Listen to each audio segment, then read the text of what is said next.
Sveiki sugrįžę į kaimiškas dirbtuves. Taigi, parodysiu, kaip va šitam aparatui padariau, kad dujos, argono dujos, virinant su tygu, nereikėtų šito sukinėti, susitaupo dujos, o tiesiog va, tikiuosi girdisi, paspaudus mygtuką, išeina dujos. Aparatas va, dabar šiuo metu net išjungtas, veikia. Taigi, kaip padariau. Štai toks blokelis. TP-Link 12 voltų išduoda, 1 amperą pilnai užtenka. Sujungtas su rankina einančiu mygtuku, sujungtas su vago. Dar kol kas visko neizoliavau, kad parodyti, nes kažkur nugainėjau savo izoliaciją. Toliau stovi elektromagnetinis dujų vožtuvas, kuris yra naudojamas suvirinimo aparatuose. Kainuoja nedaug, nuo 5 iki 10 eurų ten kažkur.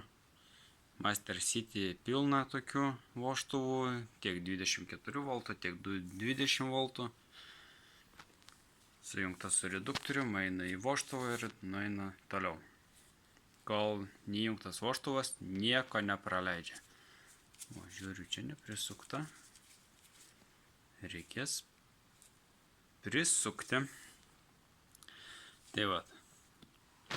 2 kontaktėliai užlituoti, neturėjau paranka užspaudžiamų, tai teko sulituoti. Vienas laidas eina į tą blokelį, kur prieš tai rodžiau. Kitas laidas eina į rankeną.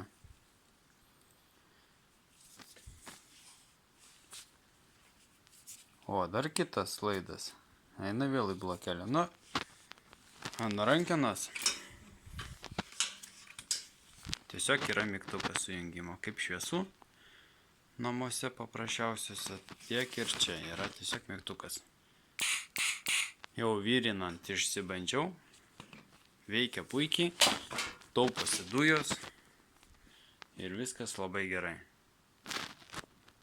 Tai tampa labai paprastas naudojamas, šitas visada atsuktas, nori virinti, nuspaudi, laikai, pavirini, atsitraukia,